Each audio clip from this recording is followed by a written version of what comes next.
Hey, what's going on, champs? I'm Aaron Deliosa. Welcome to an Immigrant's Life podcast, my podcast about immigrants and immigration and everything in between. Thank you for listening and downloading the show, and thank you for supporting my dad. Welcome back, Immigrant Nation. Another week, another new episode. Speaking of new, it's a New Year episode. New Year is about reflecting about the past year and setting up goals for the coming one. So, as I do every year, before the new year starts, I usually write down 10 goals for the coming up year. I've been doing it for a while now. I'd say since 20, maybe 18. I try to do new things every year. It could be the simple things. It could be the biggest thing. I usually write down something like health thing or something that will improve my mental health. I'm trying to, or I'm going to try journaling this time. Hope that works out. I'm not gonna set up anything big, something simple. So I hope it works out. And why don't you join me? Why don't you write down your own goals? 10 goals. You can, you know what? No, you don't have to go 10. You can do 3 or 5. I think that'll be a good thing for you. Grade yourself every month. That's what I do, just to keep track on what you're doing. And I would love to hear what kind of goals you set up for yourself. I just like having goals, and I'm trying to change it up every year. However, something that will never change is my appreciation and love for you, Immigrant Nation. Every week and every year, I appreciate all the love you give me, and I hope you know that love you give me is very reciprocated back. Another thing that will not change is our social media handle, which is at an immigrant's life. Something that also will not change is our email address at animmigrantslife@yahoo.com. I tell you this to inform you that if you want to come on the podcast, or if you know someone that wants to be a guest on the podcast, that's the way to get in touch with me. That's for the responsibilities. Now, let's get into the fun part. And let's talk about the episode. Immigrant Nation, if this episode is not a sign for you to make a change you've been wanting to do, I don't know what else to say to you. Because this week's guest traded his comfortable and secured life to pursue his dream of acting. He didn't wait for the next year or the new year. He jumped off the cliff and went for it. How about let's not waste more time? So, without further ado, let's get into the show. Isa, dalawa, tatlo. Today's guest is an accountant turned actor. He'll file your T4s while blasting Rancid in the background. The Iron Wolf of Vilnius. Everyone, please welcome Spencer MacIntyre. How's it going? Thanks for having me on, Aaron. Hey, man, for sure. Labas Vacaras. Yeah. Labas vakaras. Yeah. I tried to practice the readings. Oh, yeah. Lithuanian is it's a very difficult language. It's very specific. It's very, it's a lot different than, it's a very old language too. So it's got a lot of old rules in it that are still followed today. Yeah. But I applaud you, man. It's a difficult one. So, yeah. I got the labas easy because in my language, Tagalog, labas means outside. Oh yeah, I think someone told me that before. Yeah, it's crazy. Yeah, it's funny because Lithuanian. I was reading one time that it comes from Sanskrit, and just because it's just so old. So there's a few words that it shares with, or Hindi is apparently pretty close just because of the roots, and which is very strange, just based on geographic, and several other. Anyways, Achu for coming on the podcast. Miyako.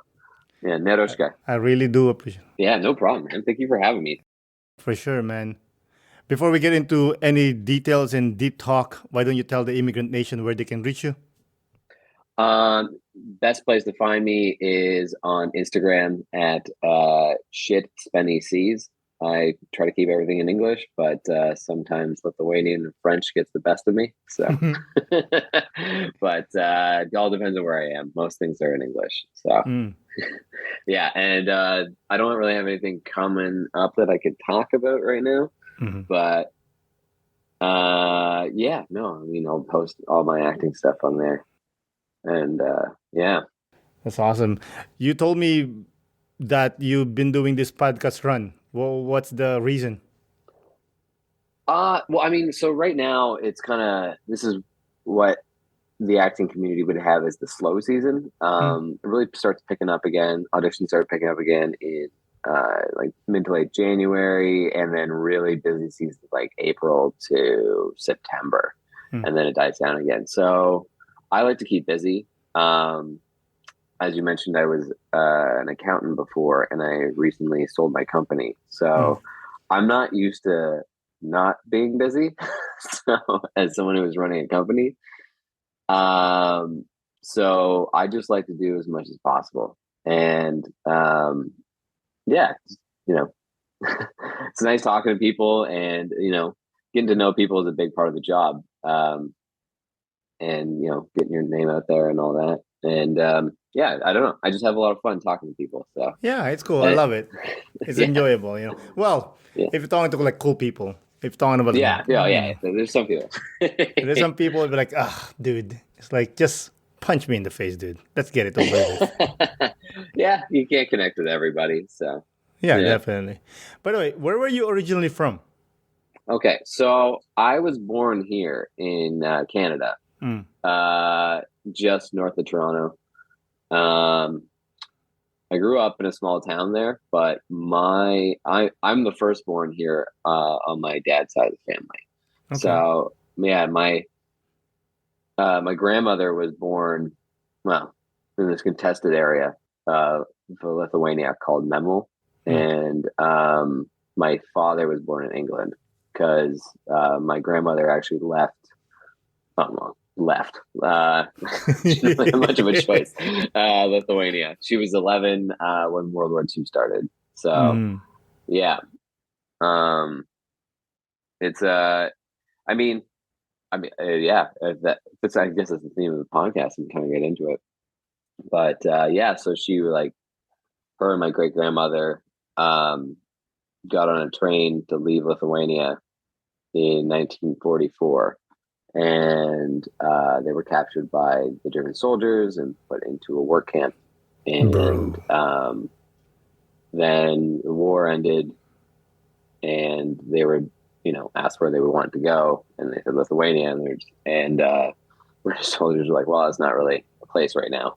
And so, yeah, they took them to England, and my grandmother grew up there, and my father was born there, and then they immigrated here. In Canada. So, Mm. yeah. When your grandma got captured, was she alone or she was with family? She was with my great grandmother. So like they had, there's still bits and pieces of the story missing, and I'll never be able to figure them out. But yeah. So, but yeah, my great grandmother, my grandmother left, and they left two sisters behind in two of my grandmother's sisters behind in Lithuania. And they got on a train to go to Germany. It's not like they knew what was going on. There wasn't exactly the internet back then. So, and yeah, they ran through Germany. They had to get off the train at some point, and they just ran through Germany. There were stories about them hiding in castles and hiding in someone's shed in Germany, and eventually being captured. But they were always together, which is nice. The two of them. Yeah, and they were together in the camp, and yeah, when I applied for my citizenship, I actually kind of made it very difficult. So, because there's this thing that like Lithuanian names are very like we have different last names for if you're a single woman, a married woman, and a male. So when they got to England, they actually had if you're looking at the documents, like my grandmother's name is always the same as my great grandmother's. So it makes it made it super confusing when I was applying for citizenship there. Oh, so they have the same name? Sorry, the same surname on all the documents, but legally, like if you start in Lithuania, like her last name is Sorita, and my great grandmother's last name would have been Soriena. So like the ending is different. But yeah, like when they're in the camps, they were always together, and so she was never alone. And she would have had her 12th birthday while she was in the work camps. Nice. So, happy birthday. Yeah. Wow. Yeah. Oh my God. Yeah. Imagine. Where was her dad? So her father died. So there was this mill in this small town called Kretinga in Lithuania. The mill is actually still standing, but that's the mill my family owned before the war. And unfortunately, in 1942, his belt got caught in a machine and he got pulled in. So, yeah. Oh my God. And he didn't even die there. Like there's pictures of him at the hospital. Yeah, and this is like 1942, so they weren't like must not have been pleasant. And it's just there were pictures. But there's like some picture of them at the hospital, like my great grandmother and my grandmother, and I don't know. My great aunt told me that it was just them at the hospital while my great grandfather was dying. Holy shit! Yeah, man. there's this thing Lithuanians have, and when my grandmother passed, I had this.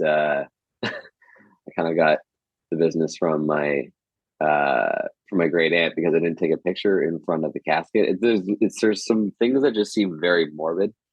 Okay. So it's in the culture to take a picture in front of. Okay. In front of like the recently deceased. Yeah. What if you imagine you're not about to die and they're like taking picture in front of you? Like, hang on. Yeah, we got this. Oh my God. Yeah.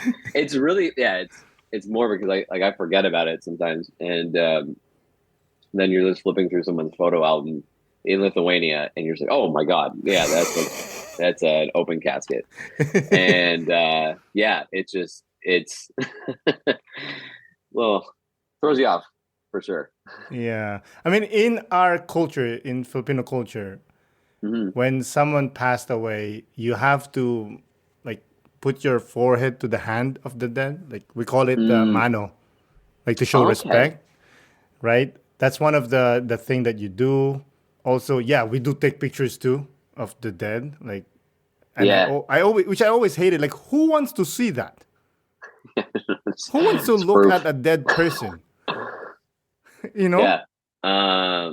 We also have if we're gonna stick with this morbid death thing, we also have the Hill of Crosses. It's interesting because you go there and you can buy a cross near there or bring your own, like €4. There's people who will ship in very massive crosses and just have them buried in the ground. And but the way it was told to me is that you take a cross and you just buy them on the side of the road. There's people selling them. It's like €4, €10, something like that. And then you just take it. You find a place that you just walk around the Hill of Crosses and you find a place, and then you feel, this is the right spot, and you put the cross there in memory of the person who's passed. There's other reasons to do that. And then, it's a very Catholic country.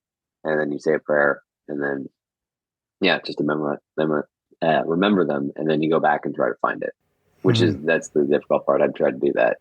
Wow. I found it. I found the one, but I don't know if I put enough time in it, but yeah. It's also crazy. Kind of in the middle of nowhere. Is it? Well, sorry for the listeners. What's the Hill of Crosses? Okay. So it's a hill. It's so if you're outside of this town called Cholet, I think it's 20-minute drive. Probably about 20 kilometers. And it's literally a hill, and it's got thousands upon thousands of crosses. on it. And off in the distance is a church. And if you know anything about Catholicism, I'm pretty sure this is accurate. I'd have to double check, but every Catholic church in the world has a cross somewhere in it, except for this one, because like there's a big window that just looks onto the hill of crosses. So it's just this like there's no one buried there. It looks like a necropolis, but it's like literally just thousands and thousands of crosses on this hill, and there's like paths in between, and it gets bigger every day. So Let's go back to you a little bit. I read that you had a rough upbringing. What do you mean by that? My family, I think it's the same story with every immigrant family. You know, they kind of start from nothing and try to build their way up. And I know my family in particular, my dad was trying to get by, and then he was managing a furniture store. And that's when everything started going up, and you know, he bought a house. I was born. Everything was going well, and then the furniture store went under, and so that happened when I was like 2 years old, and you know, so money was always a stressor, so, and you know, it's just that kind of stuff, and then me trying to adapt and be more North American and Canadian because that's what I'm growing up in. And I don't even, so MacIntyre isn't my real last name. My real last name looks like someone leaned on a keyboard. Just random letters. Yeah. It's a very, very Lithuanian name. And so I mean, growing up with that, and like we have so my last name in particular ends in itis. So like, I mean, I've experienced a lot of it. It was strange growing up in like this immigrant family because I had the last name that ends in itis, so I could like a lot of kids associate that with diseases. So that was like that was what I got bullied with. Not to mention the red hair, but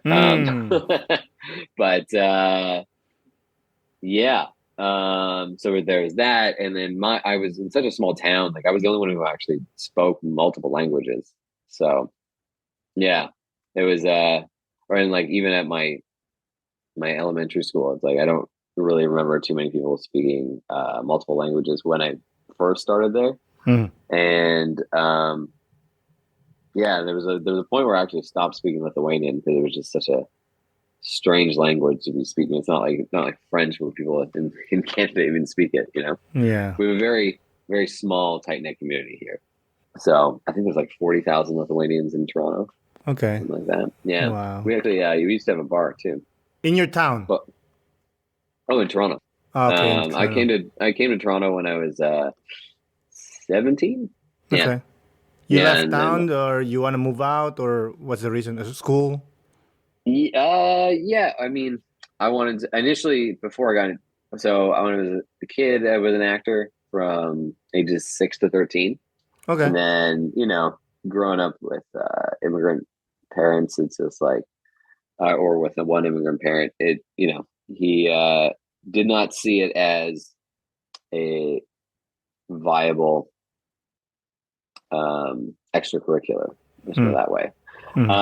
So and at that time you were driving into the city all the time to do auditions. So he had to put a stop to it. Wasn't allowed to go to art school. So that dream kind of died. And then, but I got into punk music in high school, and I got really into the music industry and I wanted to do something in music. And it was just more of like divergence from whatever path I was on. And then I moved down to the city at 18 because that's where all the music stuff was happening. And I was working for a music magazine at the time, which is now defunct. So I moved down to the city and started pursuing that. And then, so you wanted to be a punk musician full time? Yeah, I was just like interviewing bands. I wanted any job in the music industry. That's actually how I got into accounting too. Because I went in to talk to this guy at a music industry accounting firm, and just asked him for an internship. I worked there for like a month and a half before he offered me a job because I just kind of got it.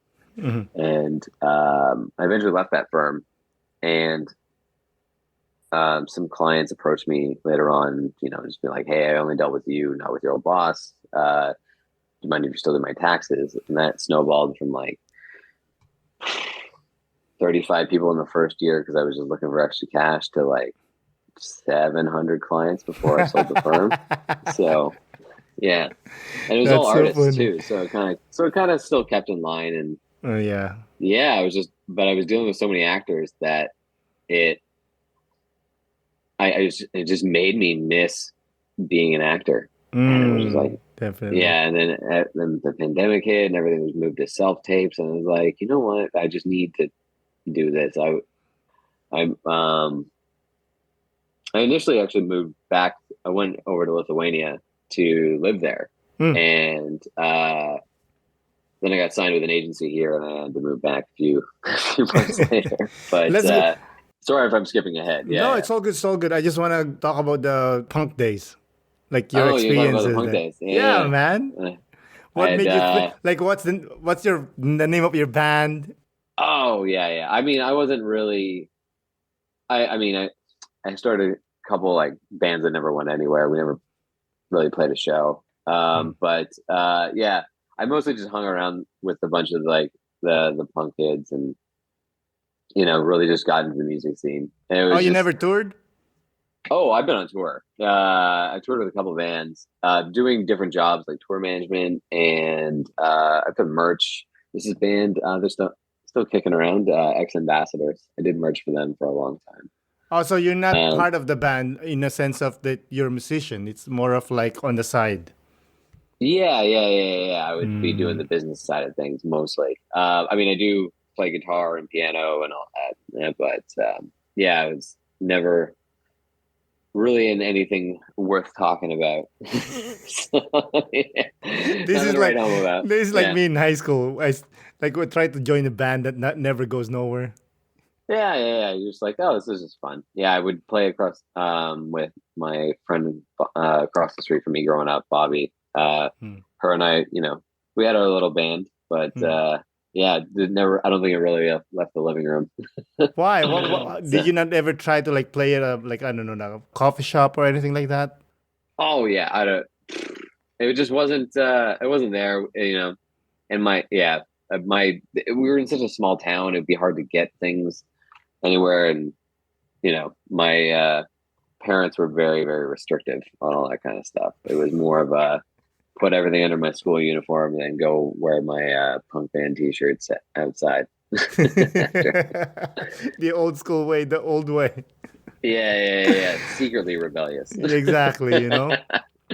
So Yeah. you mentioned that were an accountant. Did you go to school for it? No, I just so maybe accountant's too big of broad of a term, but yeah, I did tax preparation, which would be yeah, just help people with their taxes, and I help Hmm. musicians and tattoo artists and all the niche categories uh, understand taxes, and I'm coming from a place of like I understood taxes and I understood their industry. So like I've been in the film industry, I've been in the music industry, so it was really easy for me to talk to people and kind of communicate in a way they can understand. Hmm. So, and I feel like I helped a lot of people. I Hells got yeah. some Especially those kind of people, they don't want to deal with taxes and shit like no, documents. nobody wants to deal with taxes. Like, yeah. So yeah, I mean, it made me some wonderful connections, Hmm. and it's helping me get to a good point right now. And it's funny because all those connections I had in the film industry, I'm still, for the most part, I'm still talking to all of them. Hmm. And a lot of people kind of saw my switch to acting full time as the right move. So I've received a lot of support for it too, which has been amazing. Were you scared when you sold your company and obviously being have your own business, money goes in like you know constant, right? But then Yeah, you decide enough of that. You know what I want to do? I really want to like struggle. yeah. It's not like I didn't. walk. It wasn't like a multi-million-dollar company, so I didn't walk away with millions of dollars or anything like that. But Yeah, but it's safe. it's it's like it's funny. I was just like looking at that now. It's like I don't actually have income. I was talking to someone about just like apartment hunting. I'm like, I don't even think I could do that right now because I don't technically. Because they always ask how much you make. I'm like, oh, just nothing. I don't have. Like, I'm waiting for the acting gigs to come in. It's. I mean, there's moments where I'm thinking about it, but I've never really had a safety net before. So even if I was to go back to zero, I would be okay. I've done it several times, just like even in my adult life. I didn't grow up with much. It's not like when I was struggling, I could ask my parents, for money or anything like that. But I mean, I'm not scared to go back to zero because I've been there and I know it's always been okay. It's just weird. I was just having this conversation with a friend of mine too earlier. I mean, it's weird because like there is no steady income, as you said. I mean, with accounting, I was always working toward something, and I was still working and like chasing money and talking to people and promoting myself and whatnot. Now there's, it's weird because the amount of money you make in acting is largely just not up. It's largely not up to me. So it's not me who, I mean, I'm still the same thing where I'm competing for a job and I'm showing, casting directors that I'm the one that's right for the job. I'm putting this, I'm solving your problem here. But sometimes you just never know. But I think I learned a lot of good lessons about working hard, and I think, having just my life experiences and everything, and just even bringing the business savviness to acting is, I think it's a plus. I feel it is. I hope it is. So we'll see what happens. Yeah. You'll be like, next time you go for audition, you'll be like, by the way, I can also do your taxes. Yeah. Just on a side note, yeah. Contractually obligated not to do people's taxes, but yeah. That's one of the things they don't tell you about when you sell your business is you guys sign like a non-compete clause. So yeah, but it's fine. So it keeps me like there's no fallback plan right now. So it's all or nothing, which that's kind of how I started with the accounting firm. So when I had left the old one, I was doing other jobs, working at bars, and I was working at a screen printing company. And then I got a friend of mine approached me about doing taxes for his record label. As well as the other stuff I was getting with all the extra cash. But yeah, but a friend approached me and I was just like, you know what, let's just see if we can do this. I read some quote on the internet that said an entrepreneur is someone who jumps off a cliff and builds a plane on the way down. And I was like, that seems right. And then I just made it work. Did you always want to work for tax? Like, did you know that you have the talent for it? Because, tax it gets complicated. It is, yeah. I mean, I had I just wanted to be an artist of some sort or just work in something related to music or the arts at all. And then doing taxes never even crossed my mind. And it just ended up that way. And I don't know. It's like, I don't regret it at all. And I mean, again, like I said, it taught me a lot of good lessons. And I don't know, even like just taking the break from acting is good. Because I mean, I'm coming at it from a different angle now. It's not like I spent my childhood,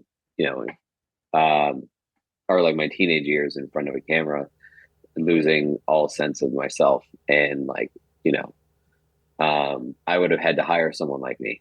So, yeah, now I can keep it in-house. Exactly. So yeah.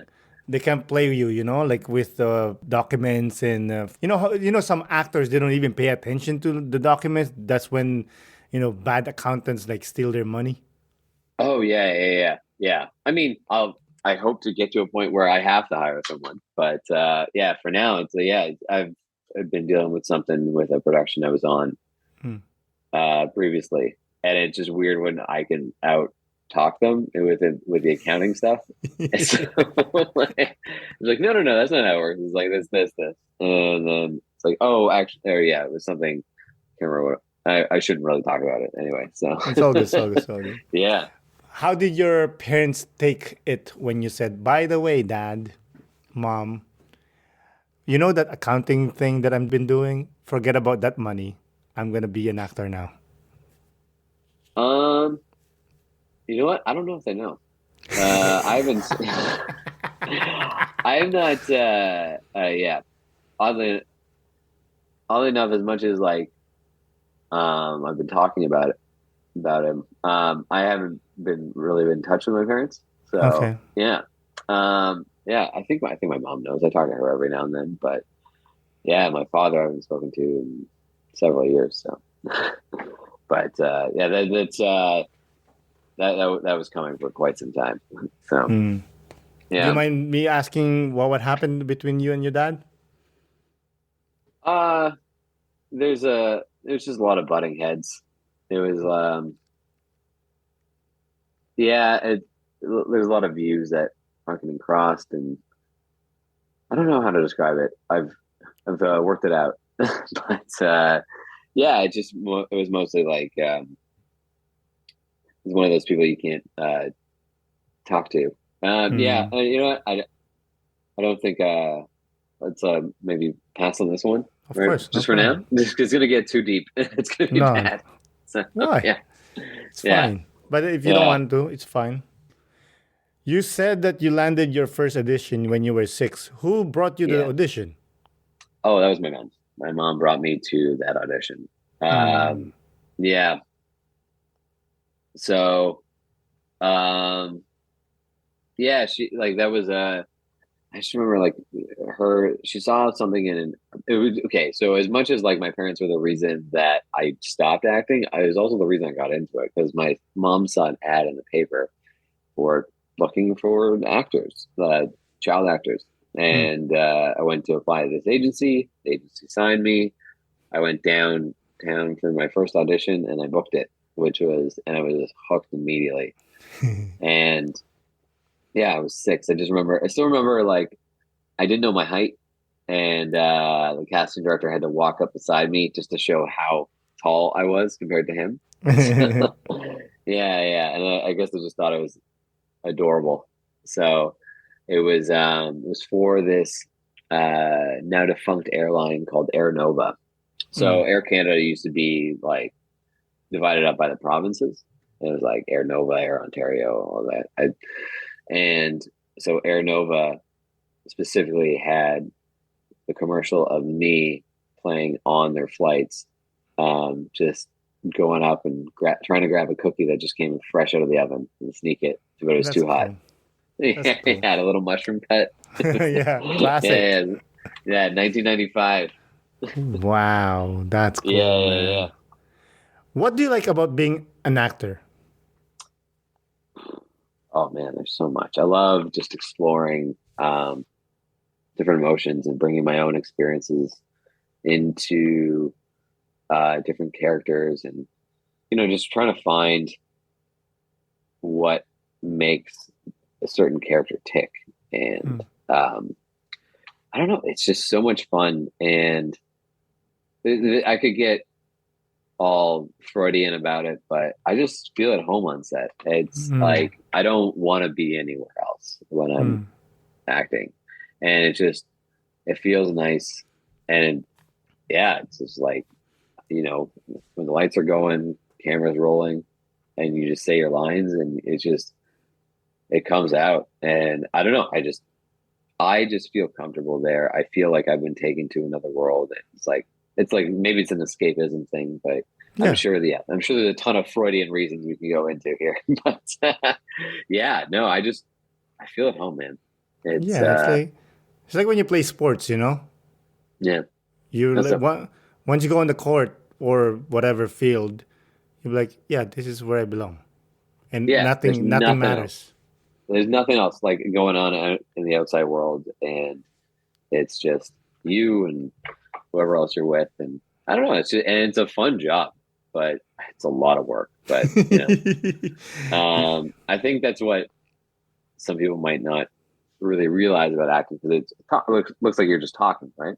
Mm. And but it's like emotionally draining sometimes, like, especially if you have to do like a heavy scene. Like I've done them in just acting classes and just been drained. Mm. Just like I'm like I just gotta go home. My brain is messed up right now. So, yeah, Did you act in high school? Did you go on a play or something? high school. I stopped acting really around like 13. Did I do anything really in high school? I think 2006. I was on a TV show. Mm. And then, yeah, it was just a couple of things, little things here and there, but it wasn't really doing much at all. And then there was like, even in my early 20s, I was, did a couple of short films with some friends. And it was Mm. just one of those things where I always meant to get back into it. And I don't know why I never did, but here we are. So, Maybe you were scared. yeah, maybe, you know what? It's a big financial, uh, risk too.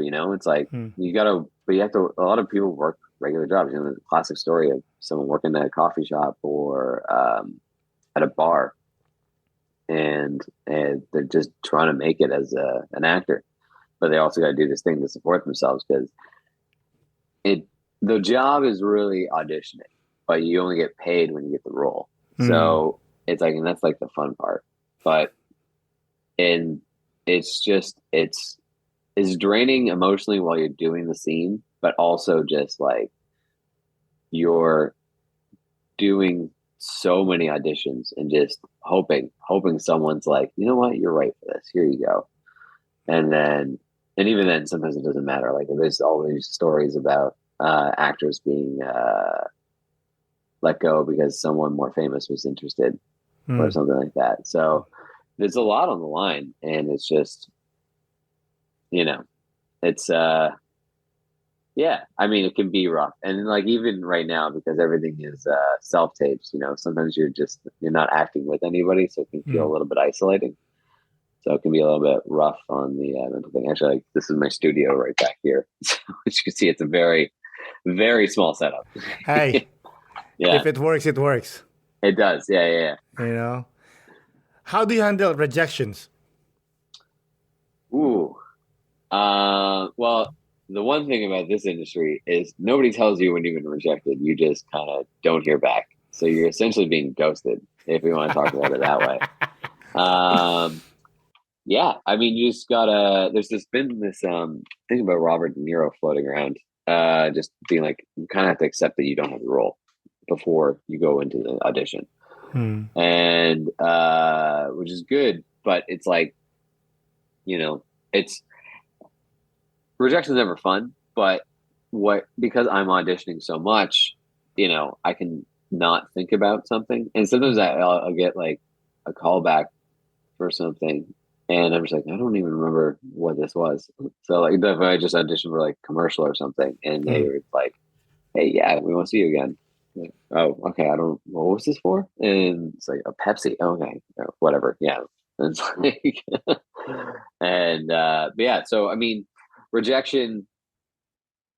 Um, yeah. I guess I've just been doing it so much that it's just you gotta not think about it. There's always those rules where it's just like, oh man, I would have really, really liked to have that one. It's just Mm. like stuck in your mind, but you can eventually kind of get to a place where you're just not thinking about it, and Mm. that's oh, but it's difficult. It's difficult for And sure, but it's part of the job, man. And I think it's a little bit easier now that I'm older, so Mm. because I've been rejected in life for things, whether it's like and there's that whole thing about you just don't want to feel.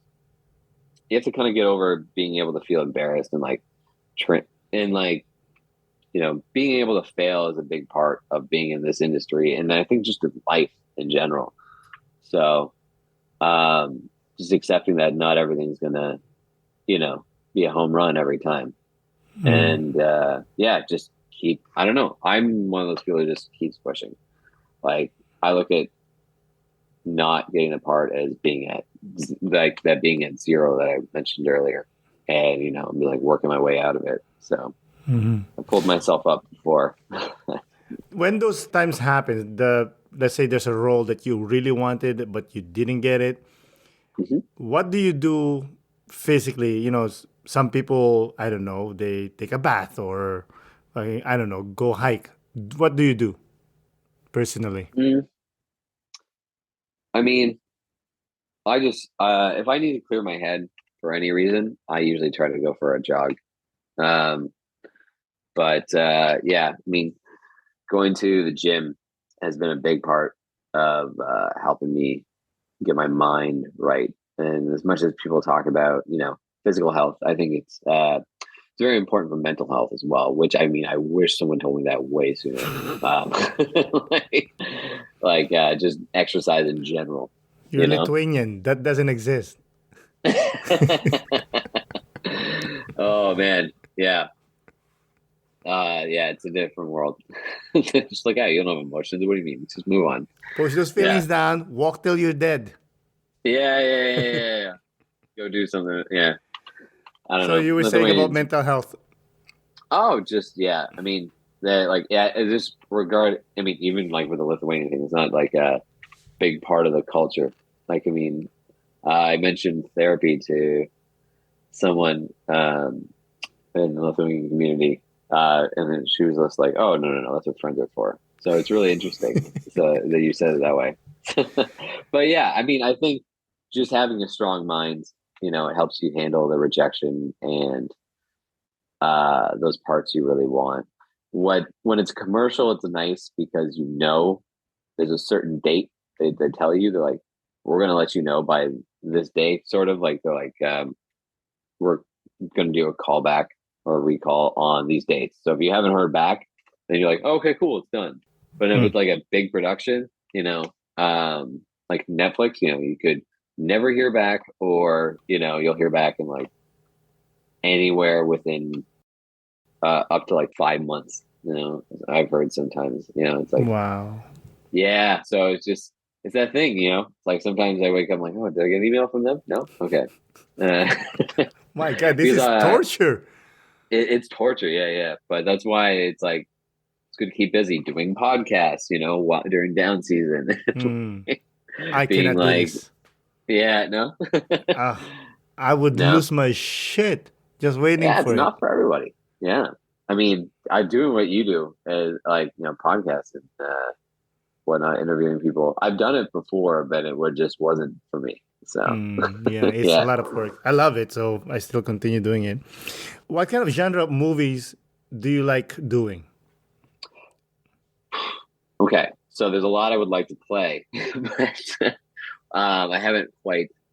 Uh, I've gone out I did this audition for a period piece Hmm. recently, and I don't know. It was like really interesting that I didn't even think I was going to like doing that. And I was like, oh, I really like being here.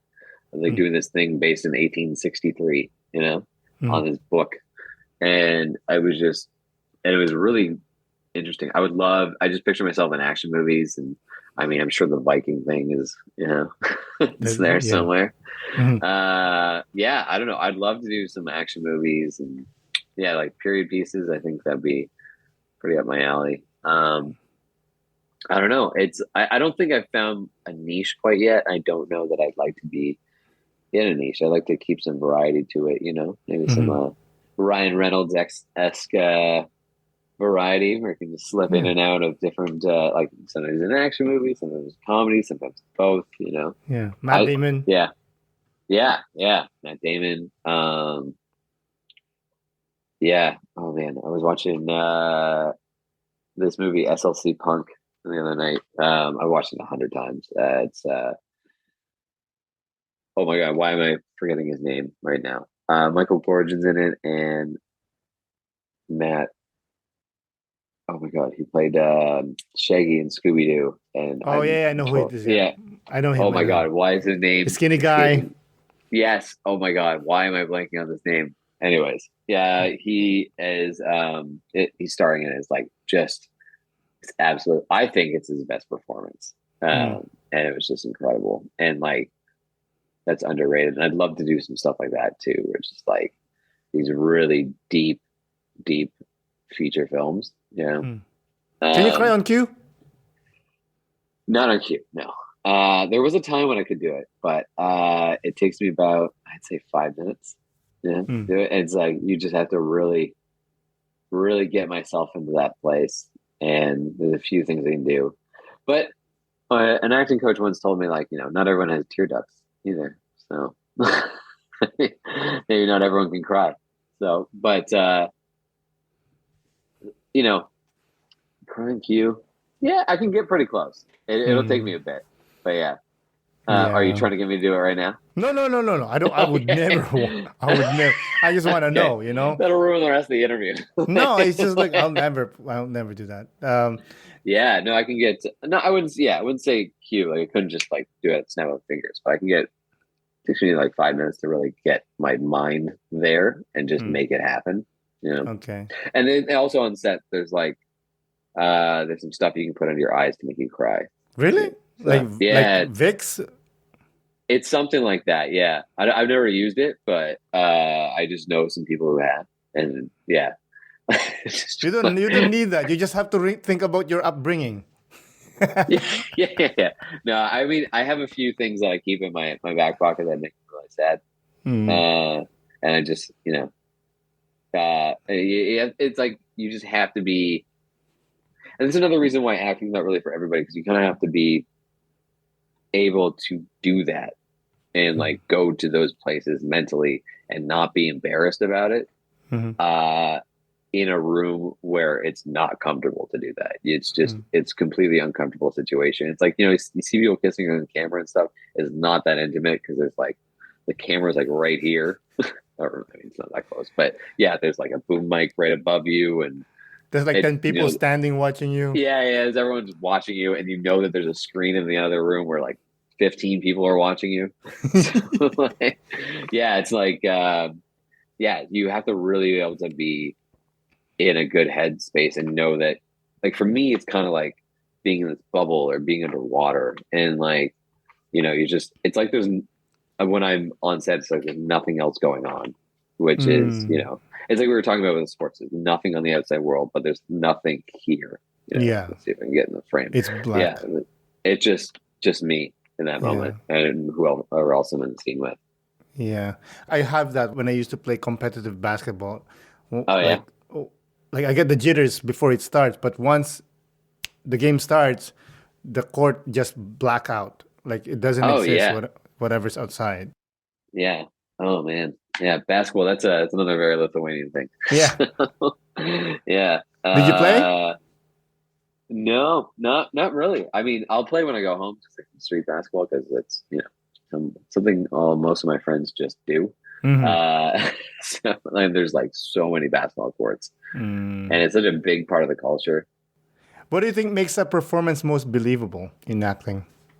Ooh, in acting? I mean, from a technical perspective, it's thinking while you're doing stuff. Everything's in the eyes when you're on film. People want to see you thinking. I mean, I think it's honesty, whether that's you actually you living as that character in your mind in the scene. You're always trying to help that person as the actor.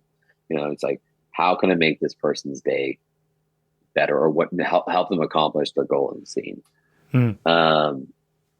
So I think, I think it was Dustin Hoffman who said, even if it's your grocery list, like the screen. Oh my God, I'm messing up this quote so bad. Don't worry, it's an audition. Like, you're okay. Yeah. It's like you can see somebody thinking in their eyes, and then so it's always like there's a subconscious thought, and like you're just trying to introduce that in the scene, whether you're just thinking about like random stuff, even just what's the next line, you're just like looking and people can see that, and I think that's really what brings a scene to life. Hmm. Yeah, I heard one of like famous old actors that said that it doesn't matter what the line of the other people. You have to believe what you're saying that it's true. Yes. Like you It's like owe trying to money. be, Like you owe money to me. Where's my yeah, money? yeah, yeah, exactly. Yeah. You have to like really put your thoughts there. Like, I mean, if you're just saying the lines, like, what does it matter? So, like, how are you going to convince the person watching that that's actually happening?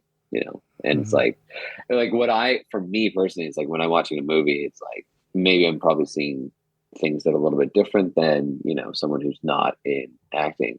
Hmm. But when you lose yourself in the character, and you're like, oh wait, shit, I'm watching a movie, and like, like, and then you're like, oh wow, okay, wow, that's a really good performance because I lost myself. I stopped looking at what are their eyes doing, what, like, because I'm always like when I'm watching a movie, when I'm watching a TV show, I'm studying what they're doing. And I'm like, Hmm. how can I be better, or if someone's compared me to an actor, I'm like, let me see where I see that and like, maybe emulate some stuff, but try to pull away from it and have my own unique uh, approach. I like what you said there because when I watch movies too and shows, I don't watch the actors necessarily for the acting. I watch the camera, like how it pans out, like the movement, the Yeah. cinematography. Like one time I was watching, what was the movie? What was the show? You know the one that got canceled because the main actor was did something with like teenagers. Oh, The one on Netflix with Kevin Spacey. oh my God. Yeah. House of Cards. Yeah. House of Cards. That's it. Like how Yeah. you know how like a person will be walking and then it will follow the actor instead of Yeah. like the camera doesn't really move. It just pans out. So Yeah. one time I was talking to a friend. I'm like, oh, you do you notice like how the camera moves? It was so beautiful. And they're like, what are you talking about? Like it does the thing. You don't know? Like, Yeah. no, we don't. So next time he saw it and he said, oh yeah, you're right. It pans out. Like, how do you even see that? Like, I don't know. That's how I watch a movie. Yes. Yeah. I had, I'm really bad at pointing out continuity things if I notice it. And, and like, I'll be like watching a movie yeah, with someone I'm dating and they're just like, oh my God, shut up. That's funny. They're like, that doesn't matter. I didn't notice it. Now you pointed out, and it's all I'm going to see for the rest of the night. Yeah, I mean, for the lack of a better word, you're a master. You're mastering a skill. You know what Yeah. I mean? Like it could be anything. It could be juggling or anything. If once you become a master, you see these nuances about the movements and the way, Yeah. you know. Oh, yeah. Absolutely. Yeah. It's, yeah. Even if I'm referring back to accounting, like I would look at, um, notes from the government and know what it said before I even read it, just because I've seen them 100 times. So it's like I'm like, oh, I know what that is. Don't worry about that. Yeah. Oh, okay. Now it makes sense. Like you know how like sometimes like lawyers they look at papers and like, oh yeah, that's just whatever. Like how do you know what it says? But like Yeah. this, Yeah. It's pattern recognition. hmm, I think that's also what kind of helps me with acting is like I kind of know the pattern of the script. hmm, And it's like about knowing, like I know, I think there was this. I think, oh man, it was some interview. It was, I can't remember. It was an interview with Channing Tatum, and he was talking about something about just knowing the conversation. hmm, And like that really spoke to me because it's like, yeah, you want to get all the words on the page right. 'Cause the writer wrote that, but yeah, it's like you got to know the flow of the conversation, and then hmm, like that's why it really helps to read it with somebody else, even before you go on into an audition or on set, and you're like that way you know how the conversation is supposed to flow, and just hmm. recognizing that pattern, and then yeah, like how a camera moves, so you see that pattern when you're watching House of Cards, Hmm. So yeah, all comes down to that, and yeah, that's exactly what it is with the lawyers. So Hmm. I want to ask yeah, you something. Probably is touchy. okay. Do you find it harder to get roles now since with the representation situation? Like, oh, we need to represent everyone. Oh, they're looking more for like, people of color now. Hmm. Um, I mean, I think that it's that there's definitely a move towards diversity. Mm. When I audition, there's still a lot of roles for everybody, and there is a thing that someone once said to me, which was, if you doesn't, however you look, there's a role for you. Now, as a white person, this industry there's a lot of um, white people in this industry. It's very oversaturated with it. Mm. So for me, it's like important that I have a good agent that can get me in front of casting directors, because there's just so many white people, you know but I wouldn't say it's more difficult. I would just say that it's different now, and there's more of a movement towards diversity, which is great. Mm. I also happen to have the two rarest genes in the human genome, so I'm hoping that helps me. So yeah, red hair and blue eyes. Mm. Yeah, I don't know. It's I wouldn't say it's yeah. There's still roles, and I have also multiple passports. So Mm. in Lithuania, there's not a lot of diversity. So there's more now than there ever has been, but Mm. it's still mostly white people. So it's I've been auditioning a lot over there too. Oh, okay. So yeah, in English, which is odd, but yeah. I don't know. I mean, I definitely support the move towards that diversity, Mm. but I wouldn't say it's more difficult. It's just there's also so much content now. It's Mm-hmm. like there's something for everybody for sure. Mm-hmm. You speaking of content, and additions and the struggles with it. I've heard before actors and other performers that if you want to have a role or if you want to something be done, it's better if you write it. Have you ever thought of writing your own materials? Yeah. I've been writing a couple of things actually. I'm not a great writer, I don't think. Just me personally, I have a thing where I have a learning disability where I can't express myself as well in the written word. Mm. I don't know what it is. I didn't even realize I had it until like earlier this year. And it's just someone pointed out, they're like, "Do you have trouble writing things?" And I'm like, "Yeah, I don't know." Because every time I try to write something, I can't explain it properly. But if I'm talking, it's just yeah. So um, yeah, but I have a few ideas for some stuff. A lot of it's actually centered around immigration too. I have a comedy show writing with some friends of mine about just being multilingual in Mm. Canada. And I'd also like to do a nice little mini series about my grandmother's journey and her coming to Canada. So something I'm trying to work on as well, but it's hard. And like there's so many brilliant writers Mm. out there. So Definitely, man. What yeah. is the thing you're proudest of so far and why? You know what, man? I'm proud of like where my company got to, and just how how it got me to where I am now. And I it's weird to say I'm proud of myself just for taking a risk and like just putting it all on the line, but yeah, it's probably what I'm most proud of, and like I've come a long way. So Mm-hmm. yeah, from this scrappy little kid. Hells yeah, man. Bro, I think we're there, but I want to close out with this question. Yeah. You've lived 1,000 lives through all that. Is there something you can share with someone listening right now that is thinking of changing his life or changing her career? Uh, don't leave life with any what ifs. No, you got to live it to the fullest.